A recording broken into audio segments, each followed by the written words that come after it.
welcome everyone to the webinar this afternoon. And we're very pleased that we've had such good participation without a lot of advance notice of this webinar.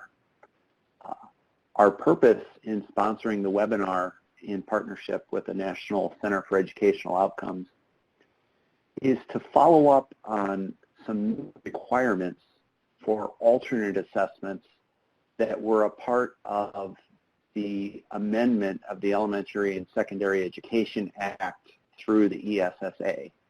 And in 2018, we issued updated assessment peer review guidance that reflected those ESSA amendments for assessments. And in particular, one of those new requirements for alternate assessments had to do with an alignment of alternate assessments with the requirements of the WIOA. And in 2018, we held a seminar where we really, I think, shared with the public, you all in state education agencies, these requirements for the first time, and had a seminar with some experts that talked about them. And we said at that time that this was a new requirement for everyone, and that we would really want to see how experts in states would work to build evidence for alternate assessments towards this particular requirement. And so what we'd like to share with you today are some perspectives on that work that have happened in the past couple of years. So that's why we're pleased to see progress, slow but steady, on important questions like this. So I just want to touch on the agenda, and then I'm going to hand it over to Cheryl Lazarus from NCEO, and then thankfully for everyone, I'm going to stop talking and let experts kind of have the rest of the day, rest of our session. I'm going to provide a brief overview. Cheryl's going to talk through some strategies for meeting these requirements. Then we're going to have representatives from an assessment consortia and the state of Arizona kind of share their perspective. Megan and Audra have graciously agreed to serve as panelists for us. Then my colleague Deborah Spitz is going to talk through other parts of assessment peer review guidance that deal with the inclusion of all students and some trends and some ideas for states that sometimes need to develop additional evidence to meet those requirements. And then Cheryl's going to wrap us up. We're going to pause several times for questions throughout the session, and so we'll try to deal with those. So that will be obvious. We'll have a slide and it will say questions, and then please just type your questions in. I want to walk through the actual requirements from our regulations about alternate assessment. And so the first requirement in regulations are that alternate assessments for students with the most significant cognitive disabilities must measure student performance based on alternate academic achievement standards. And those standards must reflect professional judgment to the highest possible standards achievable by those students. To ensure that, and this is the new part from the ESSA, to ensure that a student who meets the alternate academic achievement standards, in other words, is proficient on the alternate assessment, is on track to pursue post-secondary education or competitive integrated employment consistent with the Rehabilitation Act and the WIOA. That was a lot to say in one breath. So the bottom line requirements in the ESSA are that states are first required to coordinate their educational services with WIOA requirements. And states must demonstrate for the federal assessment peer review that students with disabilities who meet the alternate academic achievement standards are on track to pursue post-secondary education or competitive integrated employment. So those are the two requirements. And so then I'm going to have Cheryl kind of walk us through some strategies for meeting those requirements.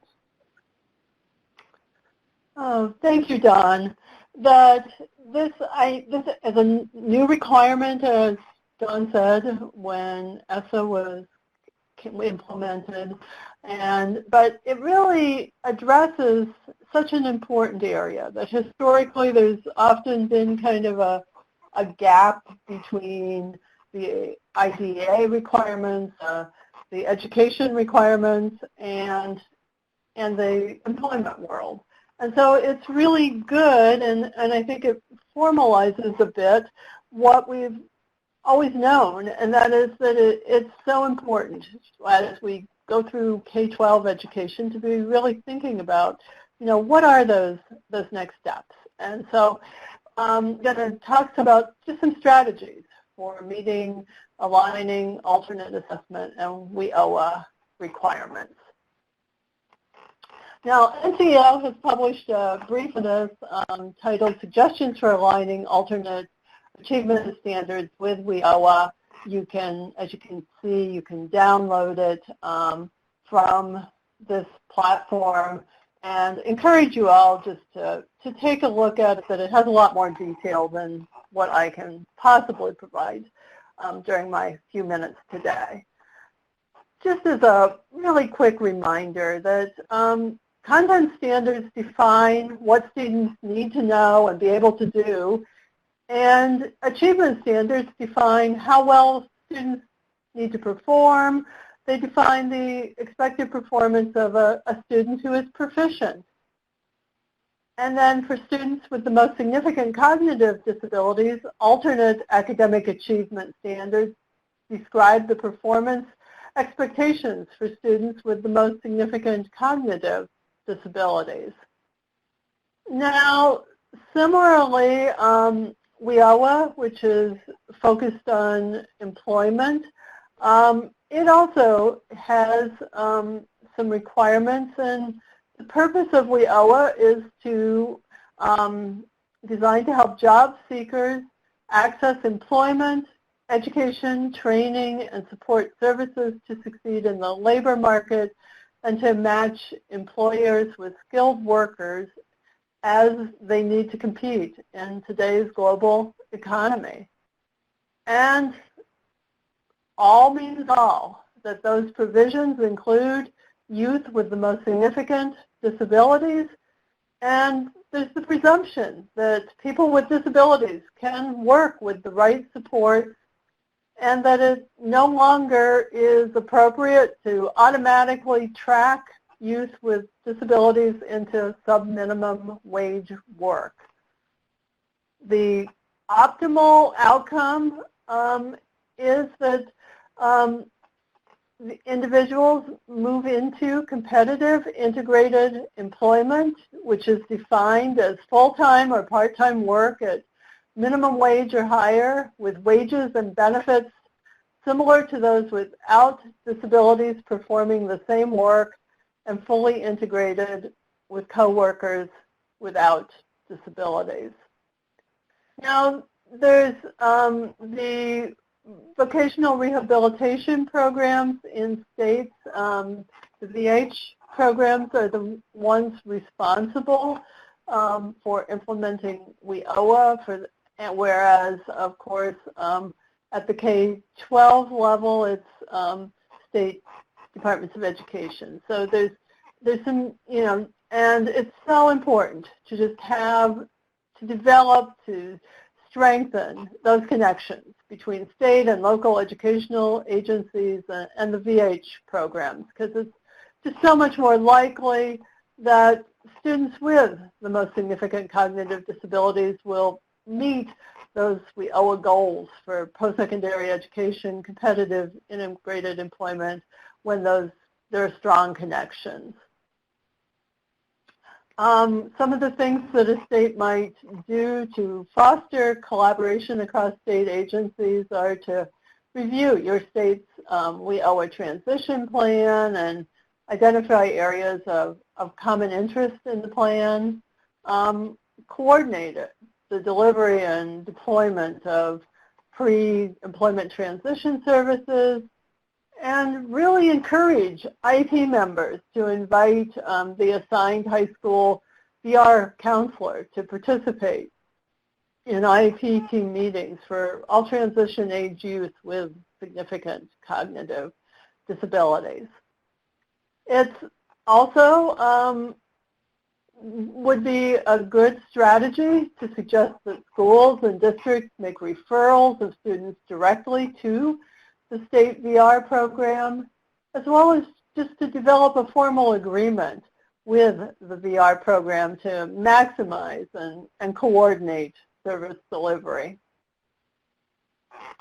Now, I'm going to hone in on the purpose of this webinar, and that's really to talk about evidence for peer review related to critical element 6.3, the alignment of alternate achievement standards with WIOA. And this is what the peer guidance suggests for meeting this requirement. Peer guidance, peer review guidance says follow-up studies that examine proficiency on the high school assessments and performance in post-secondary education, vocational training, or competitive integrated employment.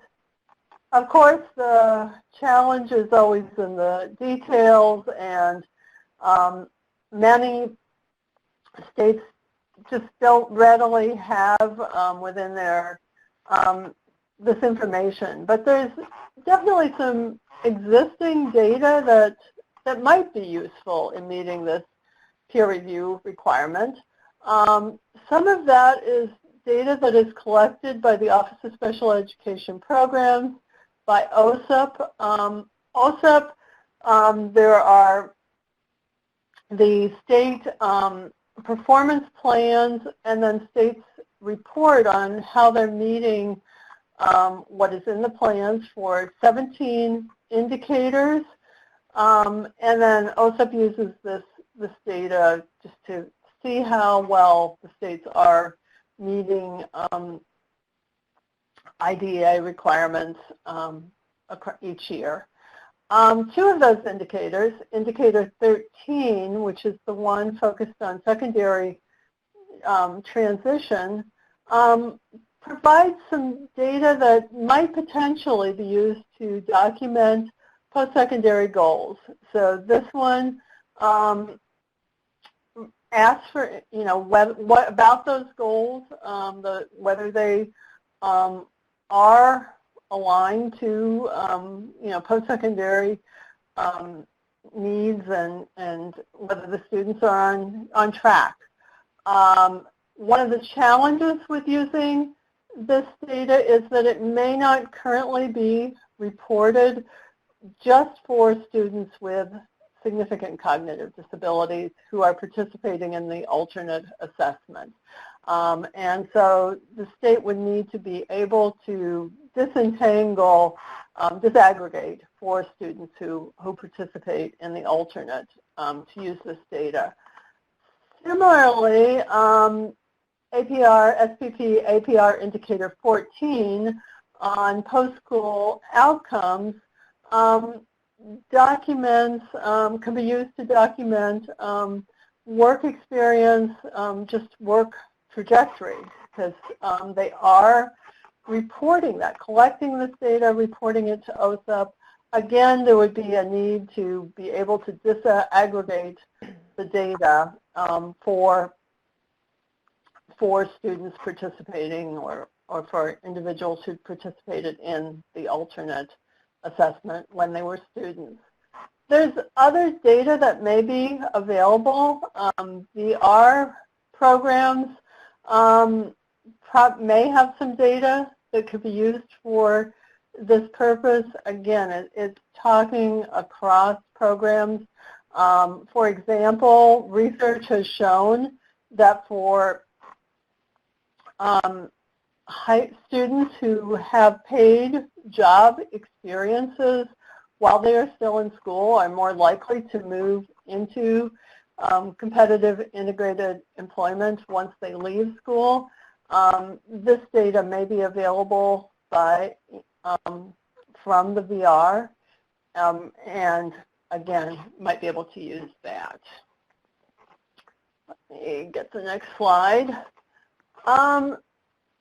Really thinking about new data that might be collected, what kinds of evidence might be provided, and just setting up that expectation that information on post-secondary education employment, that it will be gathered and will be possible to do analyses, get information for students who participated in the alternate assessment, and really setting up data systems that are needed to collect and report data in this way. Now, I've given you just a few general ideas. Now I'm going to turn it over to Megan Karvinen, who will tell us a little bit about one of the alternate assessment consortia Dynamic Learning Maps is doing to address WIOA requirements. Megan? Thanks, Cheryl. Good morning or afternoon, everyone. I appreciate the groundwork and the opportunity to share with you what the DLM states are doing with regard to this peer review evidence.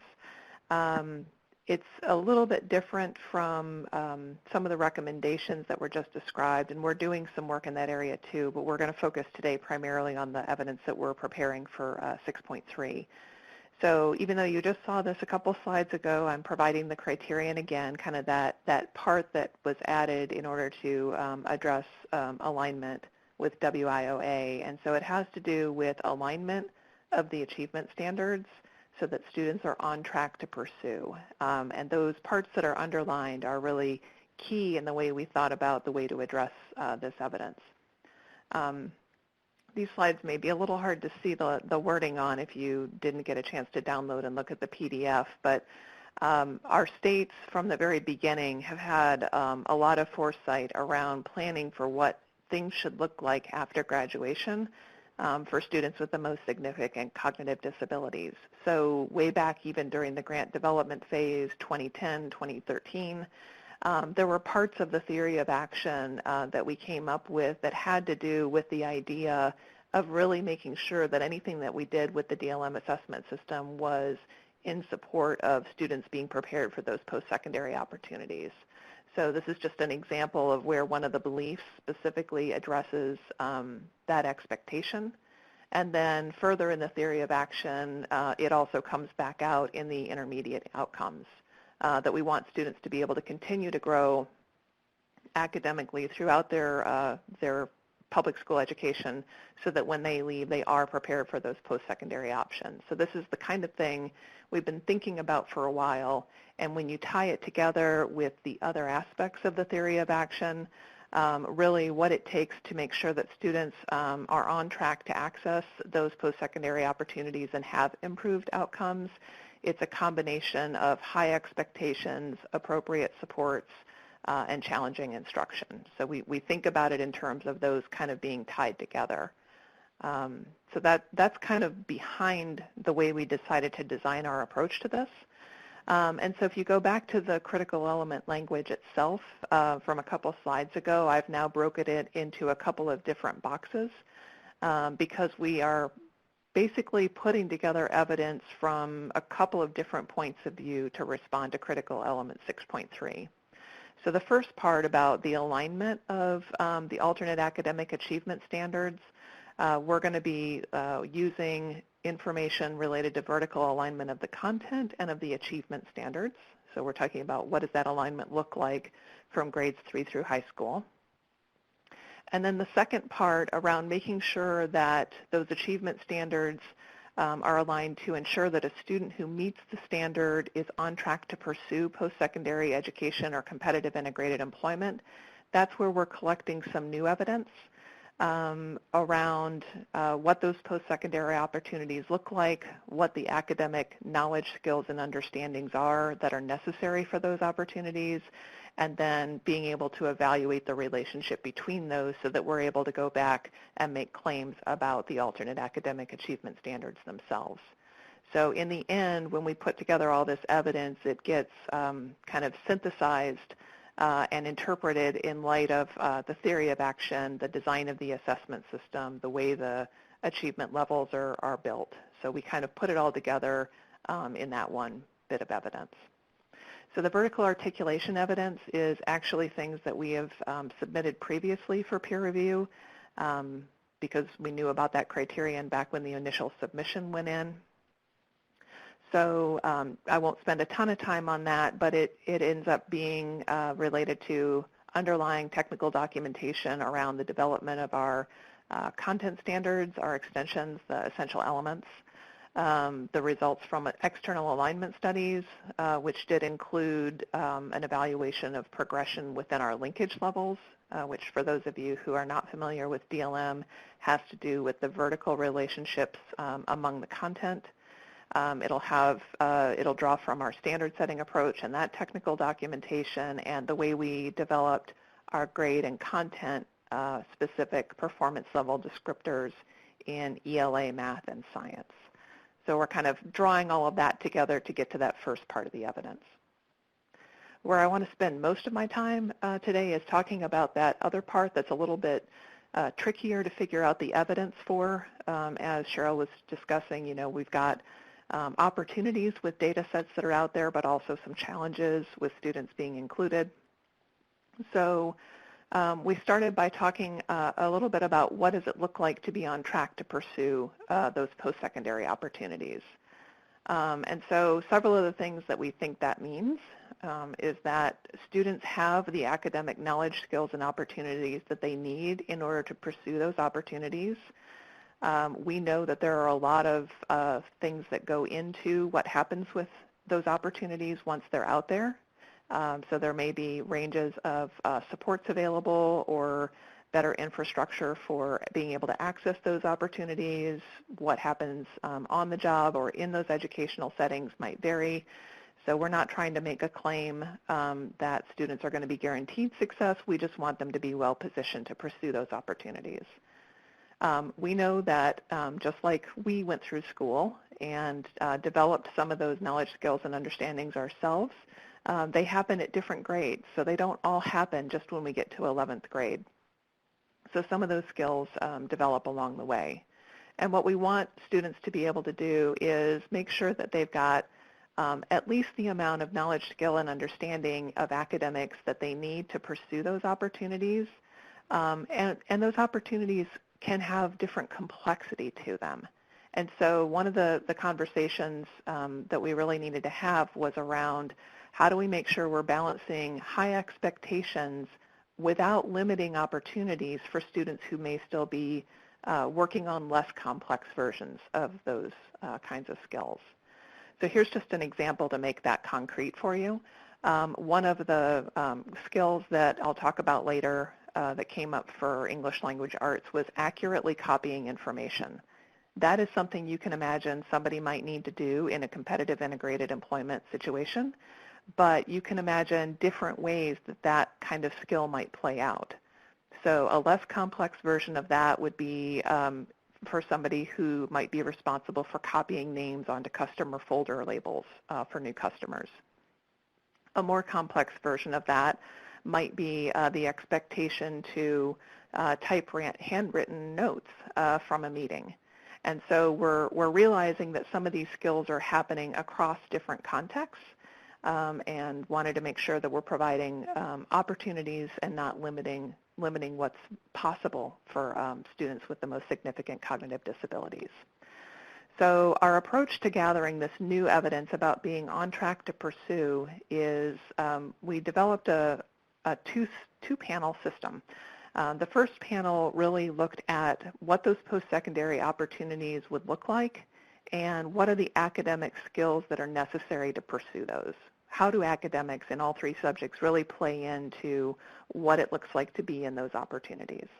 And then the second panel is rating the relationship of those skills that are necessary for those post-secondary opportunities to the DLM performance level descriptors that really describe what it means to be achieving the academic achievement standards.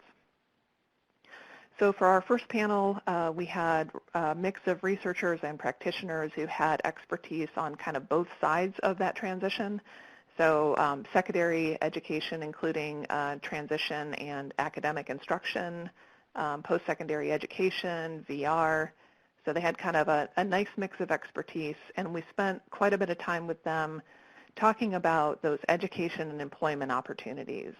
And given the historic challenges with students having access to integrated employment, it just seemed like we needed to really probe a lot more for what should we be expecting in the future that may not reflect our current reality for students in this population. And so we really framed those as being, yes, help us identify what those post-secondary opportunities look like now, but also think about what competitive integrated employment requires, thinking about that definition that Cheryl gave us earlier. And what does it mean to be thinking more aspirationally about what our students might be able to achieve in the future if that's what their employment's going to look like. So they spent a lot of time kind of working on those opportunities, and then the second part is then with those opportunities, what are the kind of responsibilities and the knowledge, skills, and understandings that are necessary to fulfill those opportunities? In some of those conversations, people would come up with things that we might normally think of as soft skills. So like, general employability skills or good workplace skills. And we would go a little bit deeper in really probing to see if there were academics even embedded in how they were talking about those softer skills. So it was kind of a two-part with that panel. So here are some examples of the post-secondary opportunities they came up with, both in education and employment settings. So this is just a sampling the kinds of things that they developed. And then again, kind of going from what are the opportunities that are out there, current and aspirational, what are the responsibilities needed to fulfill those opportunities, and what are the academic knowledge, skills, and understanding. So that was the second part of that panel. And what we tried to do is not think in like task analytic terms about what it might be to do a task. It's really what are the duties of that position, thinking in the way of employment especially that we might need to in the future. So as an example, going back to one of those employment opportunities of baking assistant, the panel came up with a whole range of responsibilities that that person might have, and those are on the left side of this slide. And you can kind of imagine that there are parts of ELA, parts of math, and parts of science in those responsibilities. And so examples of some of the skills that they came up with in ELA are highlighted on the right side of the slide. So being able to retell or follow a process in proper order, demonstrating knowledge of word meanings across multiple contexts. That's where we get to those academic skills that are going to be necessary for somebody who is going to be on track to pursue the opportunity of being a baking assistant. So once we had that part of the work done with the opportunities, responsibilities, and skills, we did a little bit of condensing of the information because sometimes the same skill came up across multiple opportunities, so we kind of finished mapping all of that out. And then just last month convened the second set of panels. And those are the ones that are evaluating the relationships of those academic skills to the DLM alternate academic achievement standards.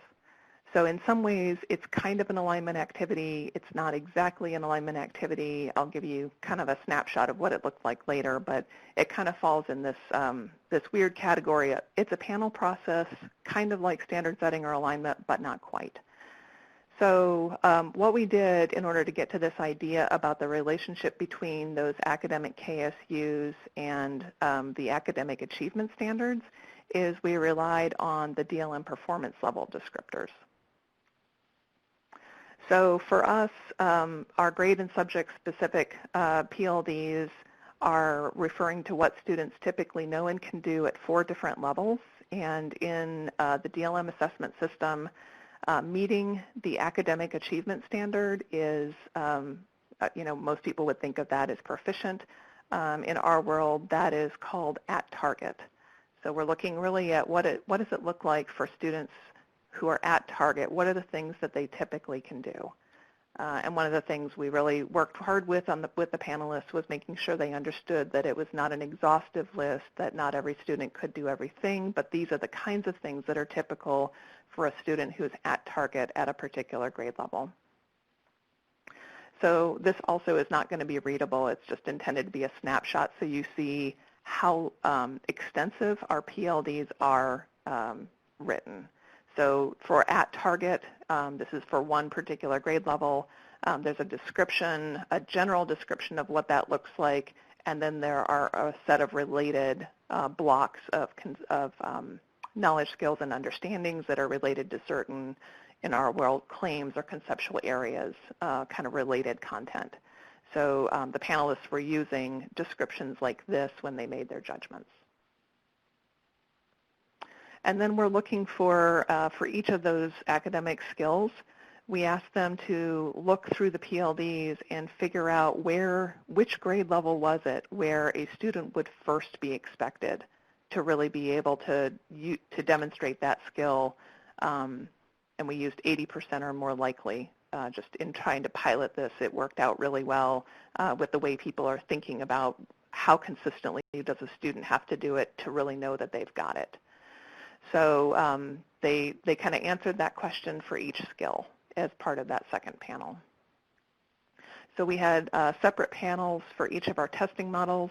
If you're not familiar, we have we've got states that use more of a traditional summative spring assessment model, and then we've got another group of states that use an instructionally embedded model, which is more of like a through course or through year kind of model.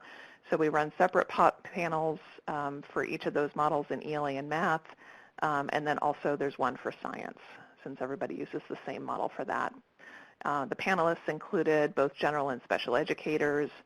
We really wanted to make sure we had expertise in content from across the grade bands, and we're really pleased, given the challenges of just life this spring, that we had really good opportunities to partner with educators from across a lot of our states, and just got some really fabulous panelists out of that process. So during a panel meeting day, they go through training before they get there, training when they show up. They do calibration on a list of the skills. We kind of move into independent ratings. There's a period of discussion and consensus. And then where time allowed, we did brief focus groups that were kind of more social validation on this entire concept of what we're really striving for in making sure students are prepared for those post-secondary opportunities. In the end, when we tie all of this evidence together, this is just kind of the way we're laying out the technical report. It's in progress right now. We're probably about 80% done, 75% done with it. So we're really kind of trying to tie it together in an evidence base that, again, is interpreted in light of our theory of action and what it really means to be on track to pursue those post-secondary opportunities. So with that, I'll pause real quick and see if there's anything that's not about technical support in the chat window. There was one question, Megan, for you. Okay. So it looks like my assumption is that when discussing post-secondary opportunities, you mean special programs for students with significant cognitive disabilities. Is that correct? For the way DLM is thinking about this, and particularly for peer review, we're not thinking about special programs necessarily that might be more segregated employment. We're trying to be really consistent with the view of what is the future of competitive integrated employment going to look like, what are those post-secondary opportunities in education going to look like. So we're really trying to kind of think about where the goals of ESSA and WIOA, where are they trying to take us? recognizing there's another entire conversation out there about the kinds of supports and programs that need to be in place so that students really get those opportunities and get what they need on the job to be able to be successful. So for us, that's the focus of some different work that we're doing within Atlas at the University of Kansas, but that's not how we're framing it for the purpose of peer review.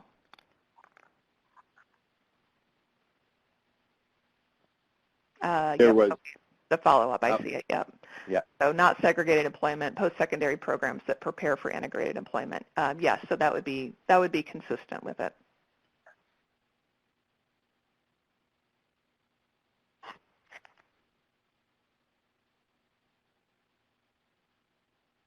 Okay, if there are no other questions, I will turn it over to Audra. Good afternoon, or good mid-morning, I guess, to those of us on the West Coast over here. My name is Audra Amata. I'm the Deputy Associate Superintendent of Assessment for the Arizona Department of Education, but I'm also representing today the Multi-State Alternate Assessment and the work that we've done regarding peer review for this critical element.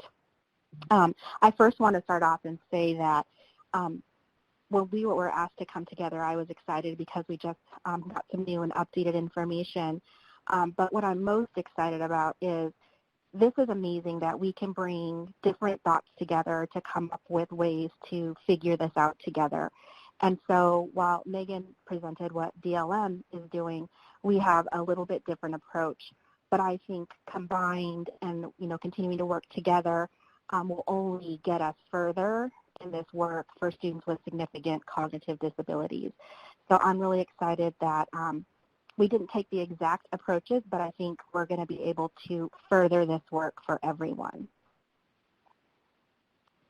So we started off by working collaboratively with our Exceptional Student Services Unit, our special education department. And when we saw this new critical element added to peer review, we were like, oh gosh, how are we going to start this? What are we going to do? What would this look like? And I knew, based on the work that I've done previously with this unit, that they had done a lot of work on their post-school outcome survey and the data that they submit for their SPP APR report. And I asked them, is there data? What could we do? And they immediately kind of took this and went off with it. And I went back to my, little world in developing assessments. And we would touch base here and there, and our director of alternate assessment would work with them. And then before I knew it, we got this data file of all of these slides. And I was just blown away by the data that they were able to extract from the post-school outcome survey that our state administers every year and our assessment data results for Arizona. So the work that I'm going to share today is based on the work, the data from Arizona only. It's not all of the MSAA states, but we wanted to go out and pull this and get some information. And then we shared it with the MSAA states, and we're looking at, what can they do in their state? How do we bring it all together for MSA as a whole? But again, this data is just Arizona data right now. So in our state, we want to just make a couple of notes. This is our second year of aligning to the WIOA definition of competitive employment.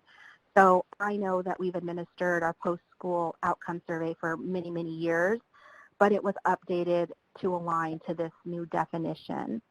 And so that was a discussion point for the MSAA states in that not all of them have updated their post-school outcome survey. So that's something to be thinking about as you're looking at this data today. And then we administer our survey to all students 1 year after graduation. So here is some of the data, and I know this is going to be difficult to show, and so we did a trial run this morning, and they said that I could make it enlarged, but it takes away all the pods and chats and all of that, but I will try it just so that you can see it a little bit better, especially when we get to some of the slides with more data. But this first slide just shows our response rate. So we have it broken out by ELA and math. And so I'll show you ELA and then I'll show you all of math. And we looked at the students that were proficient on our alternate assessment and then respondents to the post-school outcomes survey. So we matched those students. And you can see that this data was collected over several years. So we have data from when we first started administering MSAA through 2018. And we wanted to, this would allow us to have sufficient response rates and evidence to do this analysis. And as you'll see throughout this presentation, we did have a slightly higher response rate for those students that participated for ELA versus math. And we have some reasons and rationale of why that might be, and I can share that on some later slides. But overall, we had, during this time frame, we had 86% to 90% response rates. So again, very, very good. The survey goes out. I suspect with these students, they are not the ones totally responding to these questions that go out in the survey. I would suspect that it's a family member, guardian, parent responding. So our data is based on the responses to that survey. So again, here I am going to try to make this large for just a minute, and then I will take it off. Let's see here. I'm trying to navigate all of this. Let's see if I can do it. Hold on a second. I hit the wrong button here. Okay, so I want that. Oh, I'm not able to. Oh, there we go. Okay, so this was gender ELA students that are proficient. And you can see here that the criteria on the post-school outcomes is to the very, very left of the slide. So we're looking at if the student was engaged, or sorry, not engaged, and then the other four criteria are showing engagement. That it would be some other employment, enrolled in other post-secondary education or training, competitive employment, or higher education.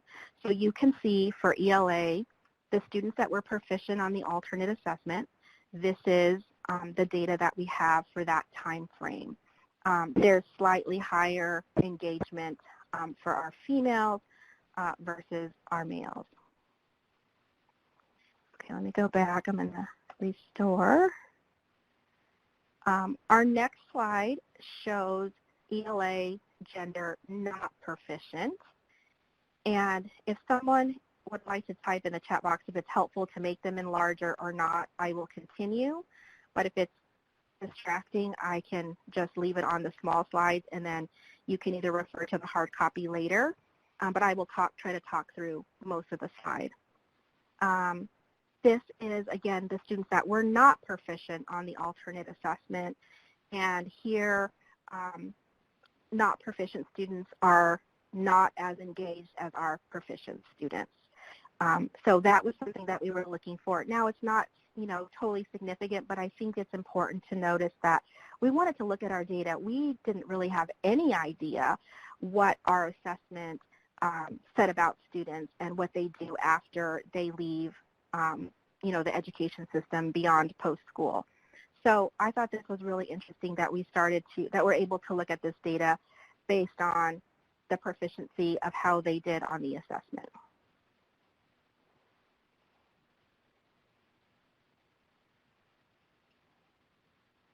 So in addition to that, I'll have a bunch of slides that take you through by disability category.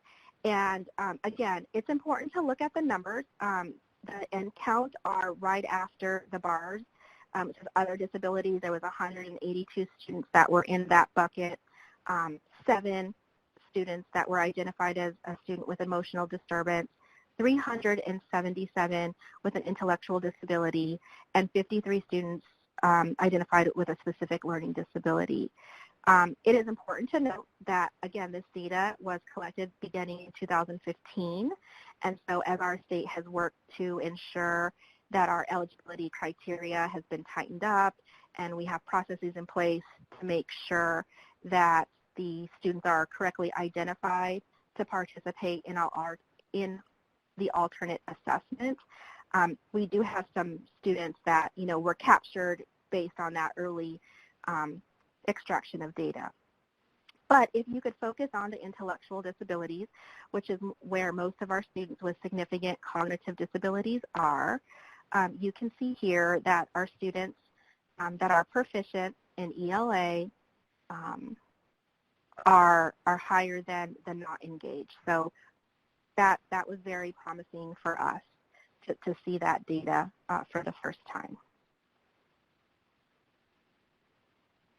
Okay, so I'm going to make it larger for just a second. I'm sorry, I should have done that first when I was talking through it. As you can see here, there's more engagement for those students. And that's, I think, what we're looking at. Are they able to be engaged after? And you can see here the colors. So the darkest blue is enrolled in higher education. The red is competitive employment, which is the bucket that we're really looking at. And it had 24% of those students in that disability category were reported as having a competitive employment. The next slide is the ELA by disability category not proficient. And so here, again, I'm really just going to direct our attention to the intellectual disability category. We have higher levels of non-engagement and then decreased opportunities for students that were not proficient on our alternate assessment. And then higher enrollment in a post-secondary education or training course.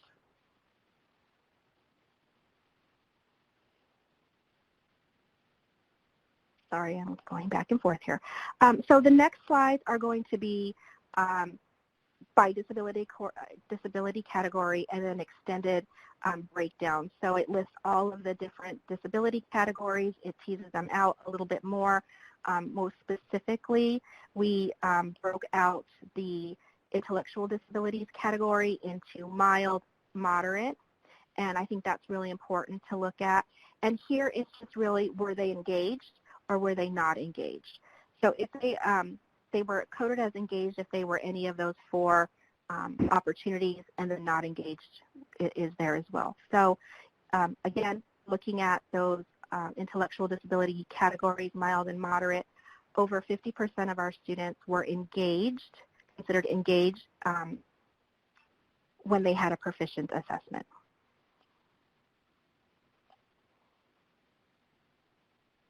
And here is the not proficient. And here we have, looking at those two categories again, less than 50% of students were less engaged for the not proficient. Sorry, it's very difficult to talk through the not proficient and engaged or not engaged at the same time, so I want to make sure I'm saying that correctly. I want to keep on going because, again, we have a lot of data. It's broken down very nicely. Here, this is the same extended category, so broken out a little bit, but now it identified each of those four opportunities and the percentages for each of those. If we focus in on the intellectual disability section again, you can see that broken out even further. For me, I was happy to see that in our state, there are some students that are enrolled in higher education in that mild intellectual disability category. So that was really exciting and encouraging, especially knowing that we don't have a lot of opportunities in our state for that. So very exciting. And here again is that same breakdown. We have it for the not proficient students.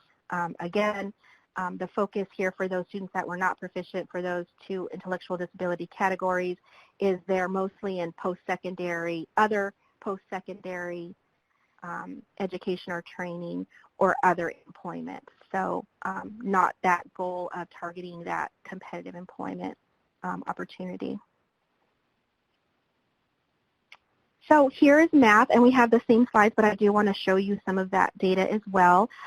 Here we had about an 89% response rate for math. And when I saw this, I was like, why aren't these numbers exactly the same? In MSAA, part of our eligibility criteria is that if you're eligible for one content area, you're eligible for both. However, when we dug into this a little bit deeper, there were absolutely some times that a student only finished one of the tests for whatever reason. And there was also times when just the other test wasn't started or submitted. So those are why those numbers are a little bit different between ELA and mathematics and not identical.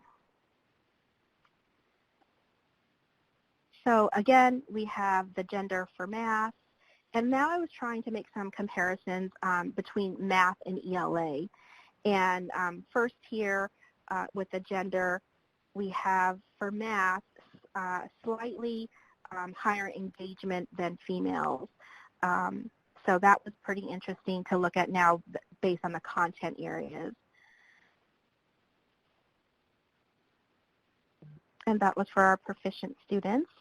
And this is for the not proficient students.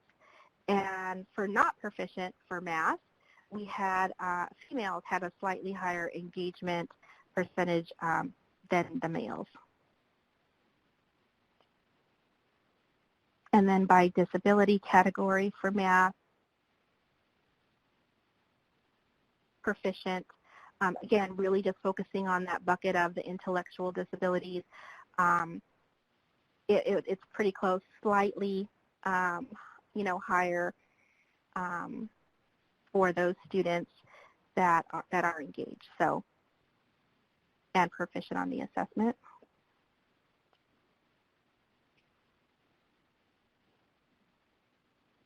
And these are our not proficient students. So here I have a note between the content areas. Different than ELA, students with intellectual disabilities in math were slightly more engaged for the not proficient. So that was different. And of course, my brain started to think about, what are the differences in the expectations that we have for content areas for ELA versus math, some of those skills that Megan highlighted in her presentation. So I think it's, this for me kind of triggered, I think it's important to look at the expectations and the skills that are on the assessment for ELA versus math, because those skills could be important for different kinds of opportunities for competitive employment. These are the slides for math for proficient, again, breaking down by disability, and I'd like us to focus on those two categories. So for math, students were slightly more engaged than students for ELA that were proficient.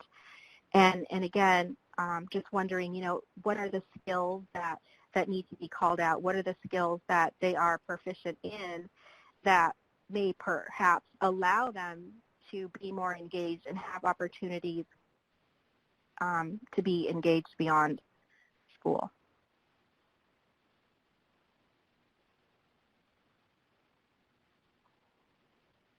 And for the not proficient, we have for ELA, students were slightly above the 50% engagement versus here for these categories.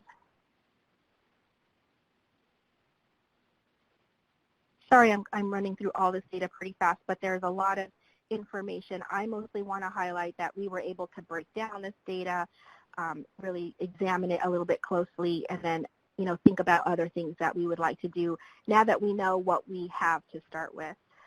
So again, the math proficient, and then it just breaks down the different opportunities, outcomes for each of those four by math, proficient, and not proficient. So for the not proficient for math, again, it looks like the students that are not proficient have less engagement experiences than the students that were proficient. So our next steps, we want to share this data with our schools, our communities, and our educators, not only in Arizona but beyond, because I think we have definitely tried to send the message that, focus on academics is really important, not just those other skills that these students have typically worked on. And this data, I think, can start to support the reason why it's important. Our alternate assessment has a major focus on academic content. And so just showing them this data, letting them be aware of the impacts that it has, or the results or outcomes that it has for some students. So that was really exciting to see that we actually had data that we could use.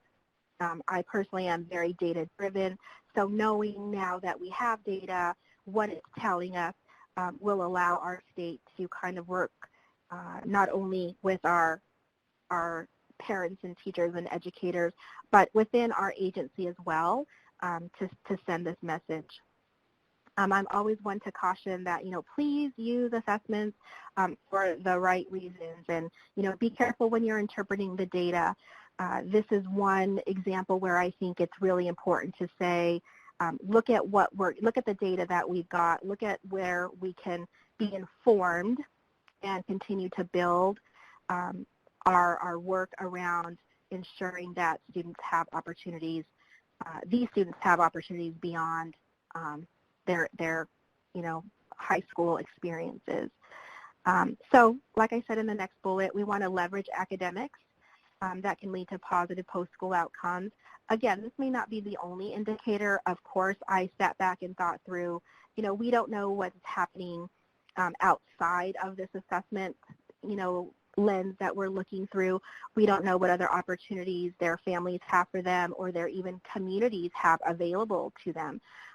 However, again, I think we need to leverage this information so that we continue to grow and improve. So our next steps are continue to work with our education units at the department, especially our exceptional students services unit and the transition team. They have really gone out and done a lot of work in our state. They have a lot of partnerships with our vocational rehabilitation centers. And so we periodically, they meet with them much more often than I do, but I get asked to be on calls or meetings. And again, just sharing the work that we're doing, not only with the assessment, but beyond, to support the students with significant cognitive disabilities is really important. So I would like to look at, additional analysis that we can do with other national data that, maybe comes from an area of engagement. If there's any out there, I know there's been lots of studies around engagement and transition, and so just really looking at how we can connect to that. Also, I'm excited to kind of, now that we have several years of data, break out the years so that it's not all combined. And while that will give us smaller numbers, I personally am curious to kind of just look at, have things changed over time as our schools and teachers have become more familiar with the MSAA and all the instructional supports and resources that go along with that assessment, as well as the training that we've done in our state. So that is what we're planning to do to continue this work. Are there any questions?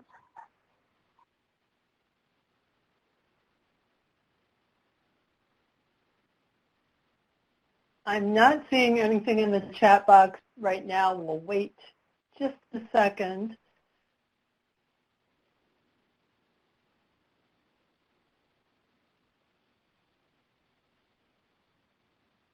Thank you, Audra, so much for that presentation. It's fascinating just to look at that data, and I know I want to dig into it some more. Absolutely, thank you. Let's move on, and I guess I can move the slide. Next, Deborah's going to talk a little bit about successfully addressing some of the other peer review elements, peer review section 5, inclusion of all students. Deborah? Thanks, Cheryl.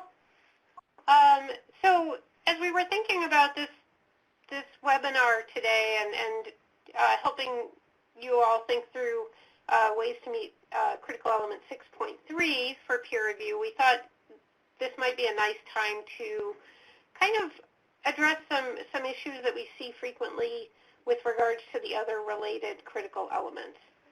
So these are just going to be, we're just going to walk through the requirements in those critical elements, and it won't be every single requirement because there are quite a few of them.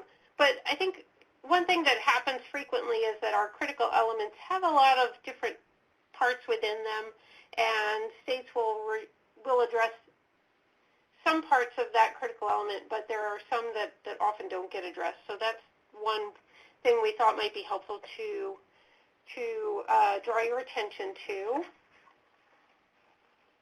And so we're just going to run through these in what time we have, and there will be some more time for questions too if you think of questions that you want to ask Megan and Audra, because I know they provide a lot of great information.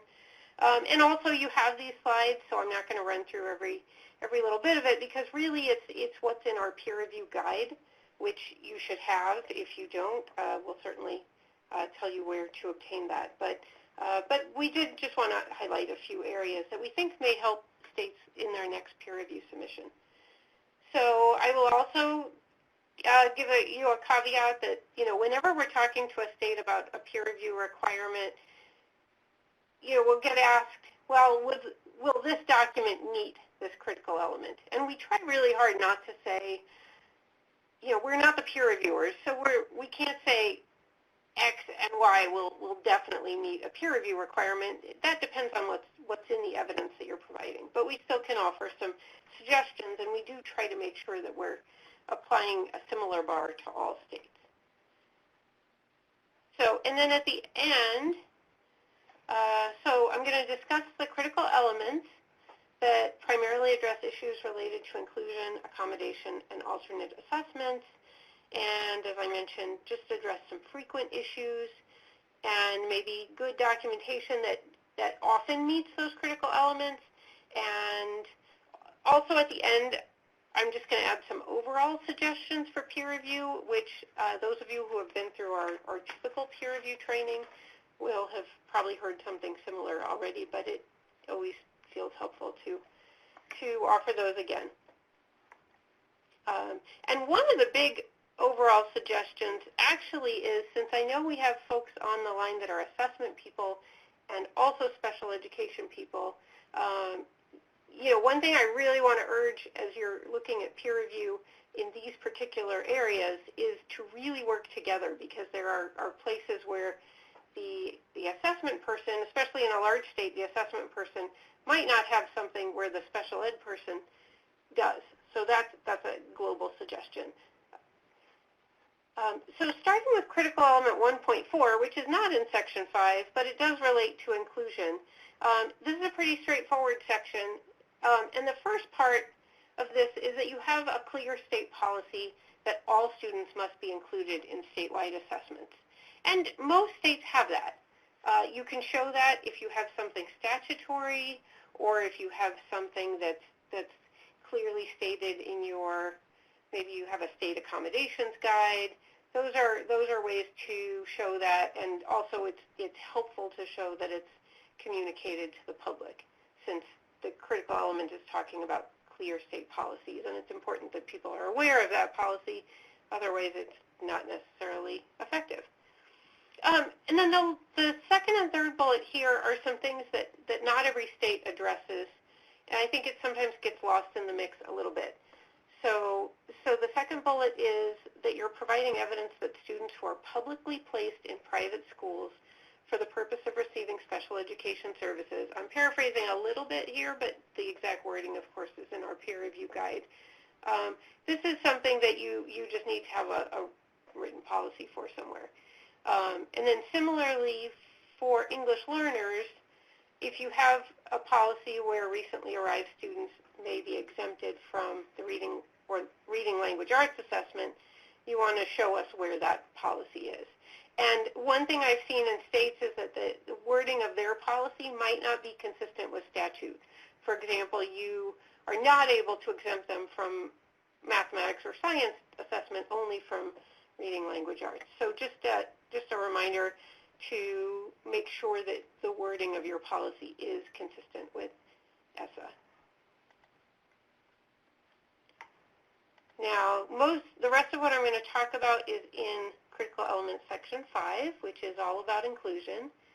Critical Element 5.1 is about procedures for including students with disabilities, and we get questions sometimes about how this one differs from 1.4.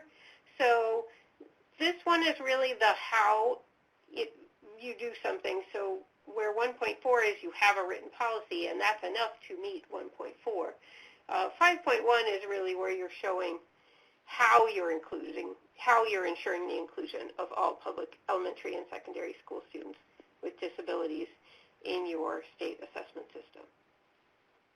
And then decisions about how to assess students with disabilities must be made by a student's IEP team or other type of team for, say, Section 504.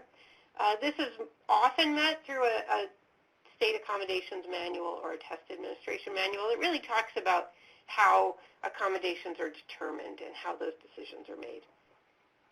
These areas are pretty frequently met by states.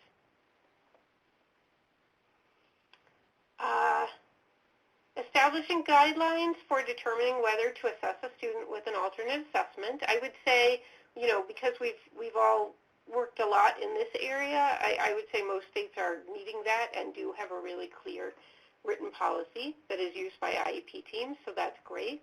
That's just something that you would provide to us in the peer review submission.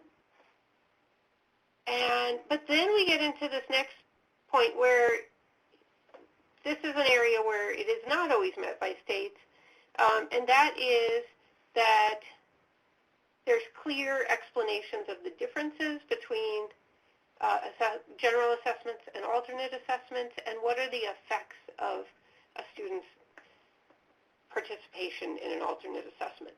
For example, how participation in alternate assessments might impact whether a student completes the requirement for a regular high school diploma.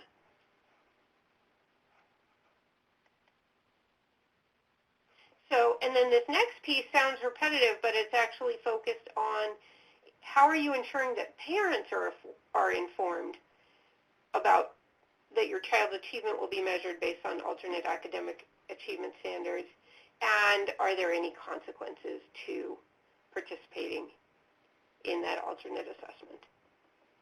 So, and then the second bullet here is that a state may not preclude a student with the most significant cognitive disabilities who takes an alternate assessment from attempting to complete the requirements for a regular high school diploma.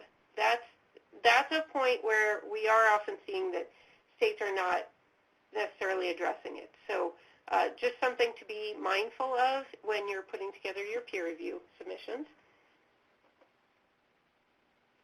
And then the last one is promoting, consistent with the requirements of IDEA, the involvement and progress of students in the general education curriculum based on the state's academic content standards for the grade in which the student is enrolled. Critical Element 5.2 focuses on procedures for including English learners.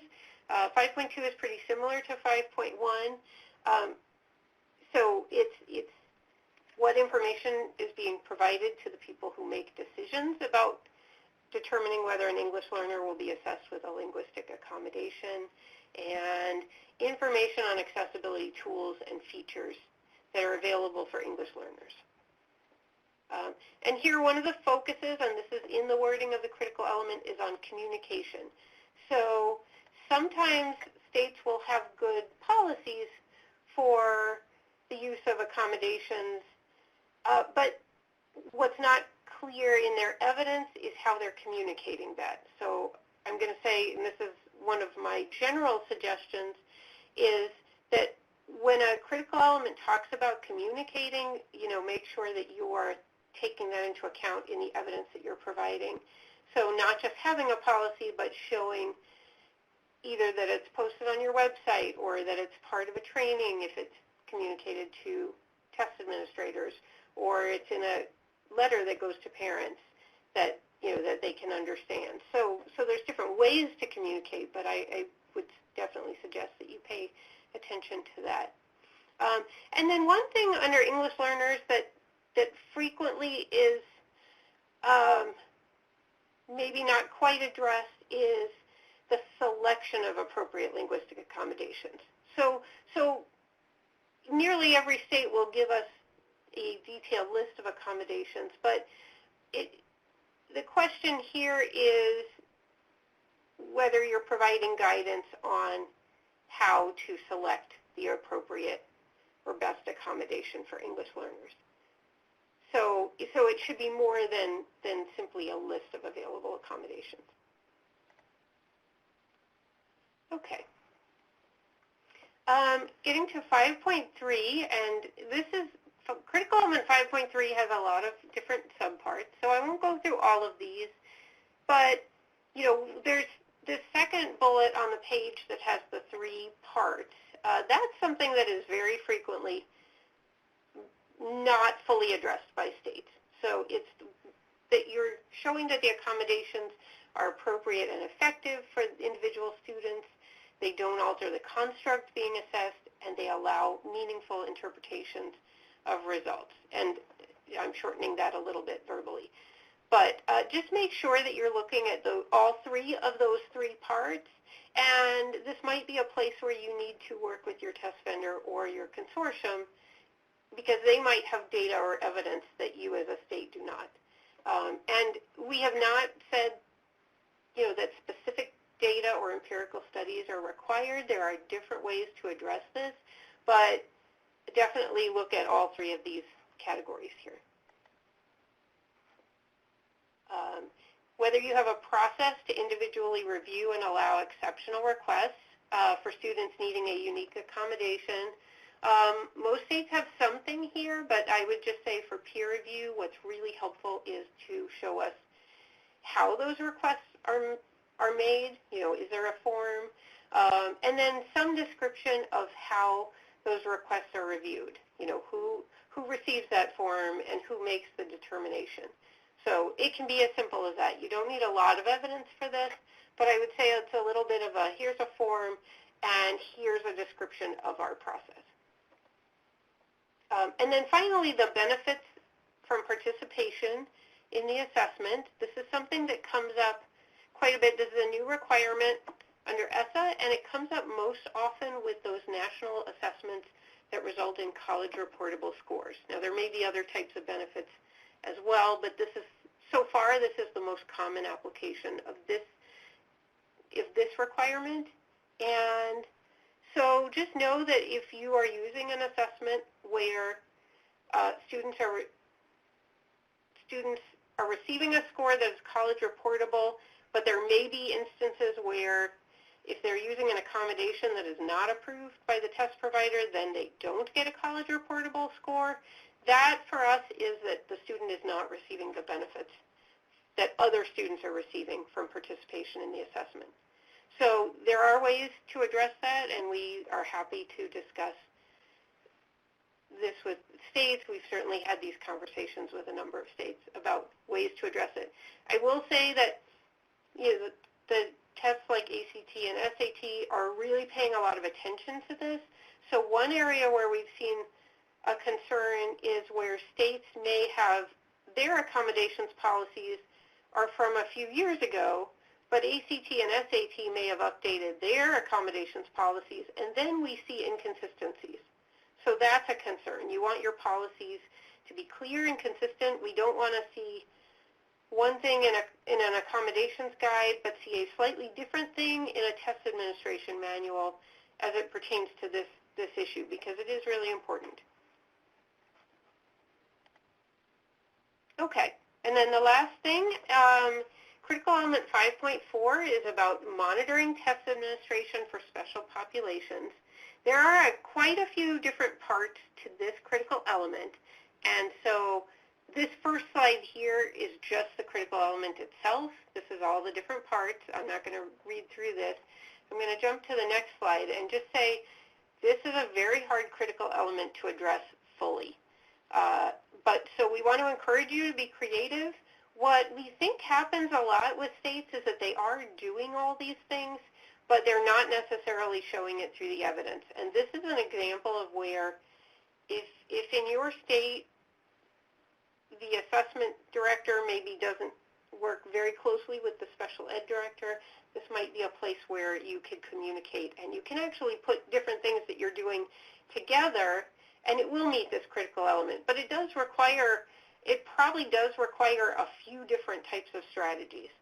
So, for example, you might have an assessment monitoring procedure that works well for critical element 2.4, which is looking at the administration of assessments in general, but it may not get at what you really need to look at for monitoring test administration for special populations.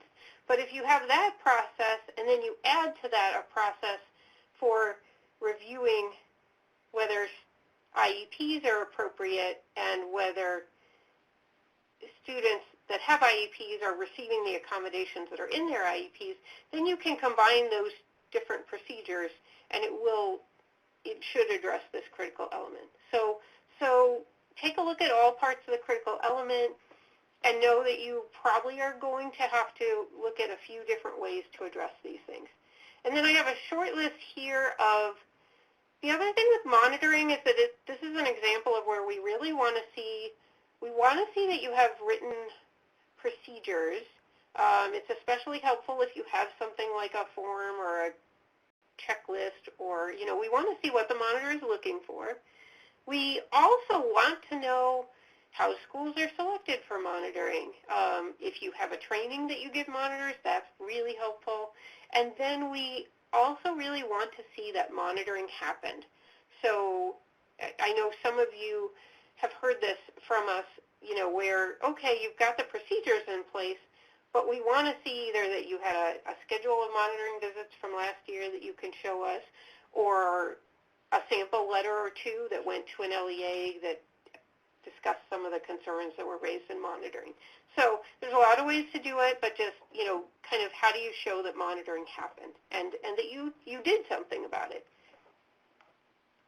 So now I come to my general suggestions, and then we'll have about 8 minutes for questions for anyone who's talked today. So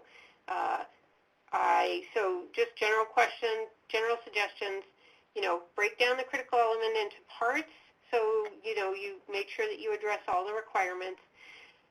Don't overwhelm reviewers with too many items. So I don't want you to take anything I've said as, oh, I really, really need to provide a lot of information. It's so much better to provide a few items that have clear evidence, and then the peer reviewers are so much happier with that.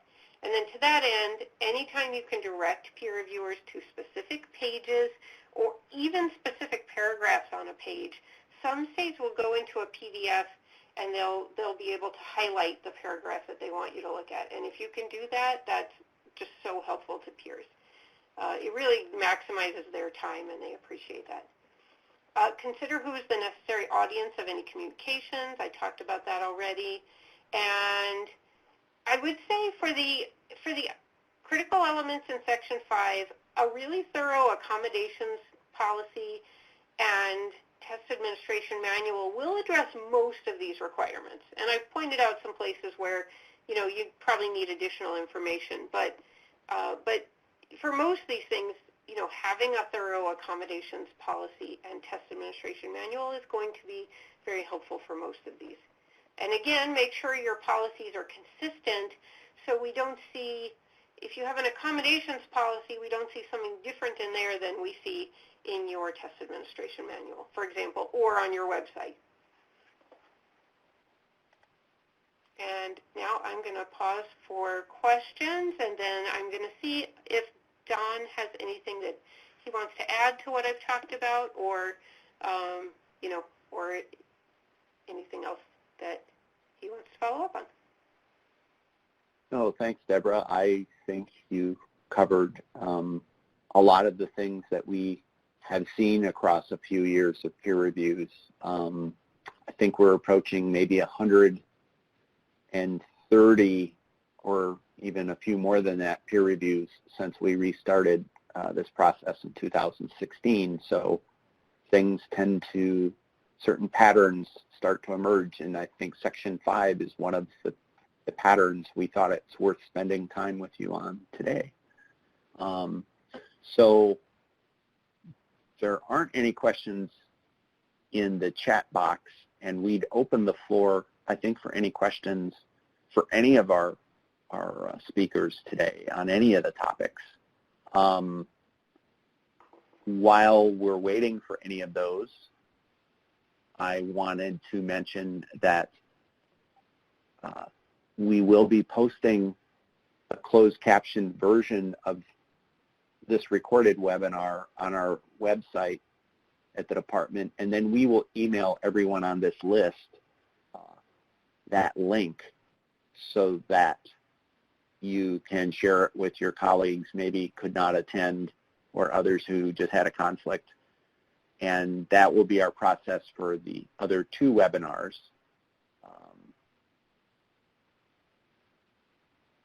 While we're waiting for questions, I do not want to forget to talk about two other webinars in this series that we have scheduled. The second one, which is about lowering the alternate assessment participation rate, and it's an online panel discussion in 5 states on August 20th.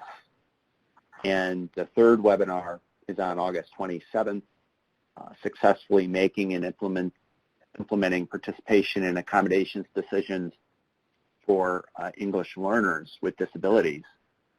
And so those are two other topics, and you know, the sign up for these 3 webinar opportunities has just been fantastic. We exceeded 100 participants in all 3 of them within a week. So that I think people are anxious to discuss these topics. So don't forget these other 2 if you've been able to register. And again, while we're waiting for questions, we want to thank you for your participation and thank our guests, especially Audra and Megan and Cheryl on behalf of the department. And NCEO has requested that you complete a short evaluation, which is on the link here on this slide. And this is a clickable link, and follow up for their ongoing program improvement efforts and provide NCEO this feedback. And Stacy has kindly pasted the link also in the chat box. And NCEO organized this presentation, and so we were happy to sponsor it in partnership with them. I do not see any additional questions, and I'm going to ask any of our other speakers if they have anything they'd like to add before we kind of close out for the day.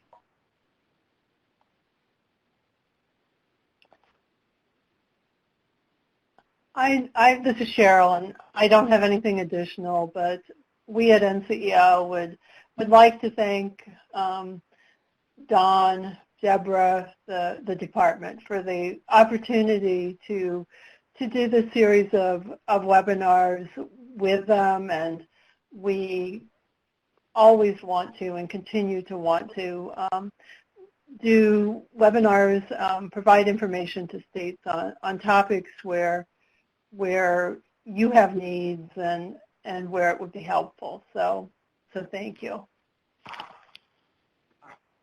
Okay. Well, we are always anxious to give people back their time, and so we would give you back about 60 seconds of your time this afternoon. And we wish that everyone be safe and be well. And if we don't speak to you sooner, we will speak to you on August 20th. Stacy? All right, yeah, then I will go ahead and close the meeting. Thank you all for attending.